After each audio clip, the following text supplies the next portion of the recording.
Students, आप अपने सामने स्टूडेंट वर्कबुक को रख लीजिए और उसका पेज नंबर 38 खोलिए, पेज नंबर 38 खोलिए, यूनिट नंबर 4 और ये लेसन है सेल्फ। इसमें सबसे पहला पार्ट है, पहली एक्टिविटी है डिक्टेशन, यानी जो मौखिक बोलना और उसको आपको समझ कर लिखना है। इसके लिए ज़रूरी है कि आप अपने कानों को बिल्कुल खुला रखें और ध्यान दें कि आपसे क्या कहा जा रहा है, आप उसको सही तरीके से सुनने की कोशिश करें। एक पेंसिल लीजिए और अपनी बुक में खाली स्थान में भरना शुरू कीजिए। मैं आपको डिक्टेट करती हूँ, आप अपना ध्यान बुक में ही रखेंगे और जैसा मैं बोलती हूँ उसको आप कॉपी में लिखते हुए चलेंगे। So the first letter is certain, certain.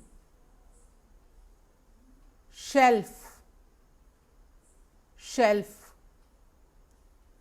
chess, chess, uniform, uniform,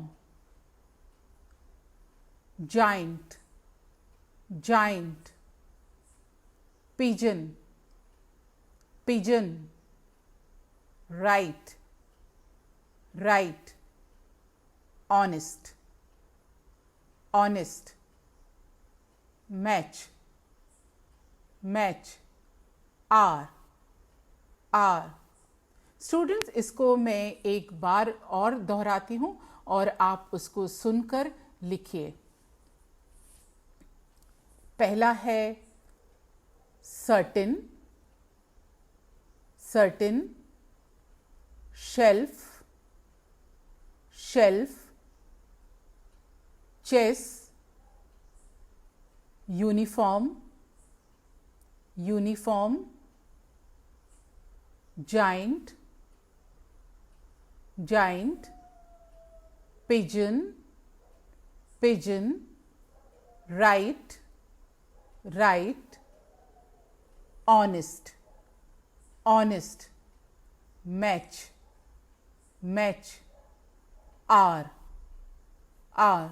student, आप अपनी बुक में जो ब्लैंक स्पेस है वहाँ पर पेंसिल से भर लीजिए और इसके बाद आप फिर स्क्रीन पर देखिए कि आपने क्या शब्द बोले गए थे और आपने उनको किस प्रकार सुनकर उनकी स्पेलिंग को बुक में खाली स्थान पर लिखा है। स्टूडेंट, आप अपनी वर्कबुक में यूनिट नंबर 4 को खोलिए और पेज नंबर 38 निकालिए। उसमें है एक्टिविटी नंबर 2। इसमें हमें पैसेज को पढ़ना है, पैसेज को ध्यान से पढ़ना है। And the passage is like this: Ratan lives in Koriya near Bhopal. He is in class 9th. He has a younger sister and her name is Reema. She is in class 6th. Ratan's father and mother are farmers. They grow wheat. Student, इस passage को हम एक बार और पढ़ते हैं।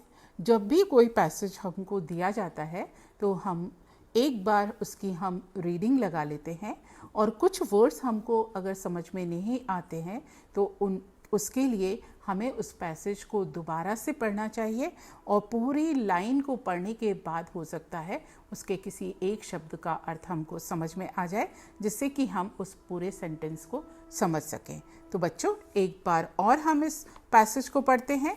Ratan lives in Koriya near Bhopal. He is in class 9th. He has a younger sister. Younger मतलब छोटी. And her name is Reema. She is in class 6th.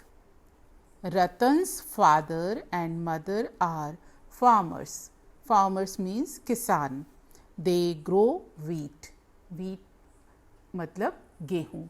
तो स्टूडेंट, इस तरह से आपने इस पैसेज को पढ़ा। अब हम इसमें दूसरा इसका इंस्ट्रक्शन पढ़ते हैं, फिल इन द ब्लैंक्स, यानी अब हमको खाली स्थान में उपयुक्त शब्द को भरना है, जो सूटेबल वर्ड आना चाहिए उसको हमें भरना है। तो इसमें फर्स्ट है Ratan lives in Khalistan near Bhopal.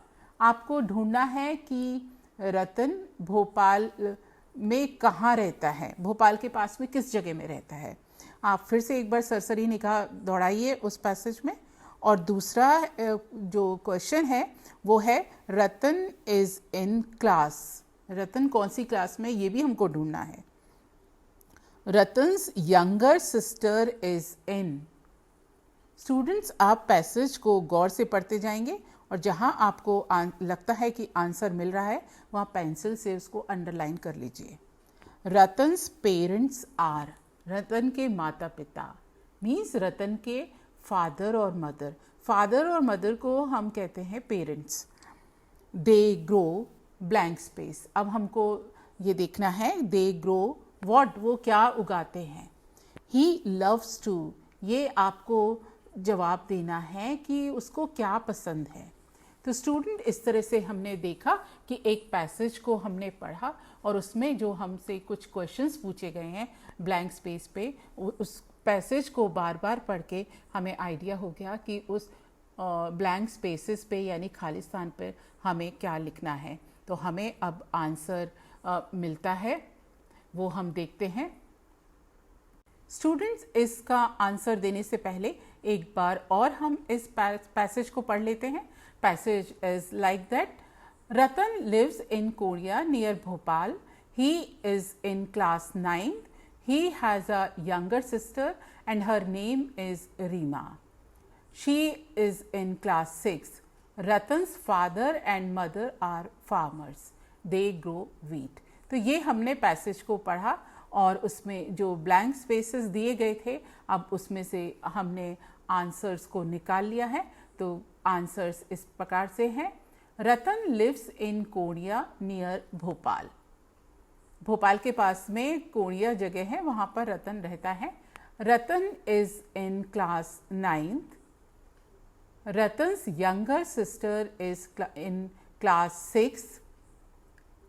रतन्स parents are farmers. They grow wheat. He loves to play. अब उसको क्या पसंद है, तो ये हमें इस पैराग्राफ में ये पता चला है कि उसकी सिस्टर रीमा है। तो हम इसको इस प्रकार से लिख सकते हैं, he loves to play with Rima. उसको रीमा के साथ खेलना पसंद है। बहन भाई आपस में खेलते हैं, तो इसमें हमने लिखा he loves to play with Rima. तो स्टूडेंट, इस तरह से हमने एक्टिविटी 2 को किया और इसमें हमने पैराग्राफ को पढ़ना सीखा और पढ़ने के बाद उसकी एक बार हमने लाउड रीडिंग लगाई। उसमें से कुछ वर्ड्स के मीनिंग हमको पता नहीं थे, हमने फिर से रीडिंग लगाई और पूरे सेंटेंस का अर्थ निकालने के लिए जब हमको पूरे सेंटेंस का जब हम अर्थ निकालते हैं तो कई बार ऐसा होता है एक दो शब्दों के मीनिंग हमको पता नहीं होते हैं, लेकिन फिर भी हम इन्फ्लुएंस निकाल लेते हैं और इस तरह से हम पैसेज को पढ़कर और उस पर बेस्ड क्वेश्चन के आंसर देते हैं। स्टूडेंट, इसके बाद पेज नंबर 38 पर एक और एक्टिविटी है, एक्टिविटी नंबर 3।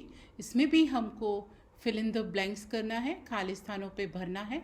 स्टूडेंट, ये एक ऐसी एक्सरसाइज है जिसमें हम अपने बारे में जानकारी देंगे। स्टूडेंट, इसमें मेरे एक स्टूडेंट ने अपनी बारे में इंफॉर्मेशन दी है। आपको अब आप सबको अपने अपने बारे में इसमें जानकारी देना है। तो इसमें जो इंस्ट्रक्शन है वो ये है कि फिल इन द ब्लैंक्स, खालिस्तानों की पूर्ति करना है। नंबर 1, माई नेम इज़, मेरा नाम है और इसके बाद ब्लैंक स्पेस है। तो स्टूडेंट, इसमें आपको अपना नाम लिखना है। आप और जब भी आप अपना नाम लिखते हैं, नाम क्योंकि प्रॉपर नाउन होता है तो उसका जो फर्स्ट लेटर होता है वो हमेशा कैपिटल होता है। तो आप जब भी अपना नाम लिखें कैपिटल लेटर से उसकी शुरुआत करें। नंबर 2, आई लिव इन, मैं रहता हूँ। इसमें हमें प्लेस का नाम देना है कि हम कहाँ रहते हैं। तो स्टूडेंट, जब भी हम जगह का नाम लिखें, प्लेस का नाम लिखें तो उसका भी फर्स्ट लेटर कैपिटल होना चाहिए। Number 3, I am in class, मैं क्लास में हूँ। कौन सी क्लास में हूँ ये आपको यहाँ पर फिल करना है। Number 4, the name of my school is, मेरे स्कूल का नाम है। आप जिस स्कूल में पढ़ते हैं उस स्कूल का आपको यहाँ पर नाम मेंशन करना है। Number 5, I love to. मुझे क्या पसंद है ये आपको बताना है कि आपको क्या पसंद है। जैसे I love to play games, I love to sing, मुझे क्या पसंद है ये हमें लिखना है। तो आप इसमें अपने बारे में जानकारी लिखेंगे। जब आप इन सबको खाली स्थानों की पूर्ति कर लेंगे, भर लेंगे, तो उसके बाद आपको लगेगा कि आपने अपने बारे में एक पूरा पैराग्राफ लिख लिया है। तो स्टूडेंट, फिर से मैं एक बार इन सेंटेंसेस को दोहराती हूँ और आप फिर अपनी बुक में इनको भरिए। Number 1, my name is blank space, इसमें आपको अपना नाम भरना है। आई लिव इन, यहाँ पे आपको जहाँ पे आप रहते हैं उस प्लेस का नाम लिखना है। आई एम इन क्लास, इसमें क्लास मेंशन करनी है आपको। The name of my school, मेरे स्कूल का नाम इज़ है, इसमें आपको अपने स्कूल का नाम लिखना है। आई लव टू, मुझे क्या पसंद है, इसमें आपको अपनी पसंद के बारे में लिखना है। अपनी हॉबी के बारे में आप लिख सकते हैं कि आपको क्या पसंद है। तो स्टूडेंट, इस तरह से आप एक्टिविटी नंबर 3 को अपनी वर्कबुक में फिल करेंगे। और उसके साथ एक और इसका एक्सटेंडेड टास्क ये है कि आप उसको फिर कॉपी में एक पैराग्राफ के रूप में भी लिखेंगे। तो ये आपके बारे में जानकारी होगी जो आप लिखेंगे। स्टूडेंट, इस तरह से हम इस एक्टिविटी नंबर 3 को कंप्लीट करते हैं। स्टूडेंट्स, इसके बाद जो हमने एक्टिविटी की थी, खालिस्तान हमको भरने थे, उसमें हम देखते हैं कि हमारे स्टूडेंट्स ने इसके बारे में क्या जानकारी दी है। तो मेरे एक स्टूडेंट ने इसको फिल किया है, वो बताता है, वो स्टूडेंट लिखता है, माय नेम इज़ अंकित, मेरा नाम अंकित है। देखिए, उसने अपना नाम कैपिटल लेटर से शुरू किया है, ए है, कैपिटल लेटर है। My name is Ankit, I live in Bhopal, वो फिर लिखता है आई लिव इन भोपाल। ये प्लेस का नाम है, सिटी का नाम है, तो यहाँ पे भी इसका फर्स्ट लेटर कैपिटल है। Number 3, I am in class 9th, मैं क्लास 9th में हूँ। Number 4, the name of my school is government higher secondary school Misraur Bhopal. ये स्कूल का नाम है, तो इसको कैपिटल लेटर में लिखा है, और इसके बाद प्लेस है, उसको भी उसका फर्स्ट लेटर भी कैपिटल है। तो स्टूडेंट, इस तरह से जब हम अपने बारे में इंफॉर्मेशन दे रहे हैं तो हमें कुछ चीज़ें पता चल रही हैं कि जब भी हम नाम लिखते हैं तो उसका फर्स्ट लेटर कैपिटल होना चाहिए। प्लेस का नाम लिखते हैं तो उसका फर्स्ट लेटर कैपिटल होना चाहिए। और इसके बाद नंबर 5, आई लव टू, तो अंकित यहाँ पे बताता है I love to play chess, मुझे चेस खेलना पसंद है। तो स्टूडेंट, इस तरह से अंकित ने जानकारी दी। इसको एक बार और हम पढ़ लेते हैं। माय नेम इज़ अंकित, ये आप अपनी वर्कबुक में पेज नंबर 38 पर ये जानकारी आप भरेंगे। I live in Bhopal, I am in class 9th, the name of my school is GHSS Misraur Bhopal, I love to play chess. Student, इसको आप एक पैराग्राफ के रूप में भी लिखकर अपने बारे में लिख सकते हैं। आप इंग्लिश की कॉपी बनाएंगे और उसके फर्स्ट पेज पे सेल्फ इंट्रोडक्शन देंगे, तो उसमें आप इस पैराग्राफ को लिख सकते हैं। और ये एक्सरसाइज होगी बहुत अच्छी। आप जब स्कूल आएंगे तो सब दोस्त मिलकर इस तरह से आंसर लिखेंगे। स्टूडेंट, इसके बाद है एक्टिविटी नंबर 4, जो कि पेज नंबर 39 पर है। आप स्टूडेंट वर्कबुक को खोल लीजिए, पेज नंबर 39 निकाल लीजिए और इसमें एक्टिविटी नंबर 4 को देखिए। ये एक्टिविटी है रीड द फॉलोइंग पोएम। आपको पोएम को पढ़ना है और इसको एक बार आप लाउड रीडिंग करेंगे। पहले मैं लाउड रीडिंग करती हूँ और उसके बाद आप इसे दोहराएंगे। School, here we come. We will sing and we will dance. We will draw and we will paint. We will read and we will write. We will think and build a whole new world. School, here we come. Students, pandemic की वजह से हम 1-1.5 साल से स्कूलों से दूर हैं। अब बच्चे सोच रहे हैं कि जब हम स्कूल आएंगे तो क्या करेंगे। एक बार और फिर से हम इसको पोएम को दोहराते हैं। आप मेरे साथ बोलिए। School, here we come. We will sing and we will dance. We will draw and we will paint. We will read and we will write. We will think and build a whole new world. Student, जब हम इस poem को पढ़ते हैं तो कुछ हमको नए वर्ड्स मिले. सिंग जैसे गाना, डांस यानी नाचना, ड्रॉ यानी लाइन खींचना, स्केच बनाना, एंड पेंट रंग भरना, पढ़ना लिखना, तो ये सब सोचना, तो ये सब स्टूडेंट इस पोएम में बताया है कि school here we come, we will sing and we will dance, we will draw and we will paint, we will read and we will write, we will think and build a whole new world. School, here we come. ऐसा समय आएगा. तो students, हम इसमें जो हमें instruction दिया गया है वो ये कहा गया है फिल इन द ब्लैंक्स. अब हमको खाली स्थान को भरना है. तो यहाँ पर जो first sentence is like this, we will sing and blank space in the school. तो स्टूडेंट, आप इसको पोएम को देखिए कि सिंग के बाद दूसरा वर्ड क्या आएगा. तब तक मैं दूसरा सेंटेंस बोलती हूँ. We will draw and blank space in the school. आप सोच के रखिए. Number 3, we will blank space and write in the school. Number 4, we will build a whole new blank space. Student, इस तरह से हमने ये ब्लैंक स्पेसेस को देखा और आपने अपनी पोएम में मार्क भी कर लिया होगा. अब हम इसके भरते हैं और आप उनको चेक कर लीजिए. तो ये फर्स्ट सेंटेंस है, we will sing and dance, DANCE, dance in the school. Number 2, we will draw and paint, we will draw and paint. Number 3, we will read and write, we will read and write. Number 4, we will build a whole new world.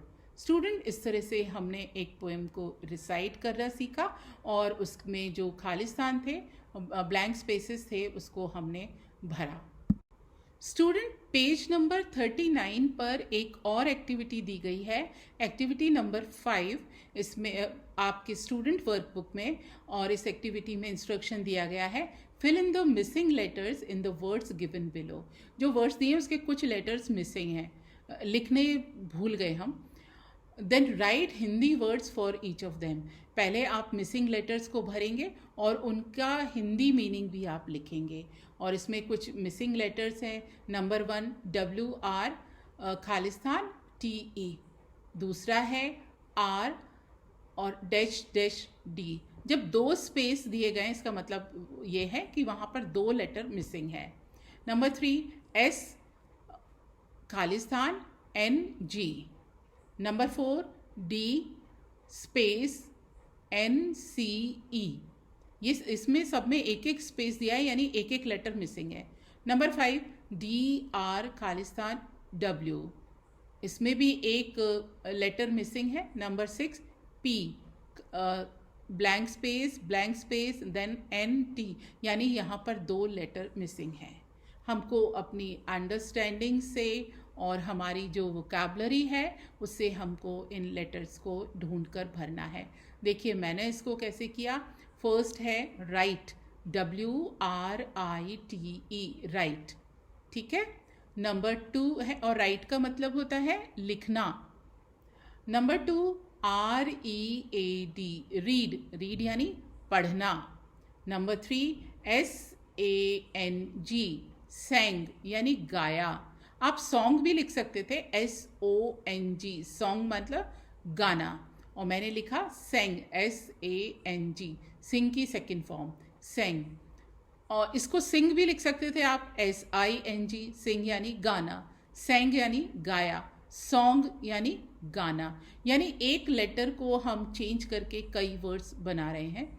Number 5, DRAW, draw यानी किसी को खींचना, कोई diagram बनाना, draw करना, picture draw करना, इसके लिए DRAW यानी खींचना. इसके बाद मैंने नया वर्ड बनाया, POINT, पॉइंट यानी बिंदु. आप इसको PAINT पेंट यानी पेंट करना भी आप इसको लिख सकते थे। तो स्टूडेंट्स, इस तरह से हमने जो मिसिंग लेटर्स थे उनको हमने भरा और उसके बाद हमने इनसे नए वर्ड बनाए और उसके हिंदी मीनिंग भी हमने निकाले। इसलिए इससे हमको किसी भी वर्ड को समझने में आसानी हुई और उसको अपनी मातृभाषा में समझने में और भी ज़्यादा आसानी हुई। स्टूडेंट, पेज नंबर 39 पर एक और एक्टिविटी है, एक्टिविटी नंबर 6। इसमें है answer the following questions orally. Orally मतलब आपको मौखिक रूप से आंसर देना है। मौखिक आप एक दूसरे से पूछ सकते हैं, घर में आपकी सिस्टर या ब्रदर है उनसे भी आप क्वेश्चन करके आंसर पूछ सकते हैं, प्रैक्टिस कर सकते हैं। तो पहला क्वेश्चन है, do you go to school every day? ये हेल्पिंग वर्ब से क्वेश्चन है, आपको हाँ या ना में उत्तर देना है कि आप स्कूल जाते हैं या नहीं जाते हैं। Why not?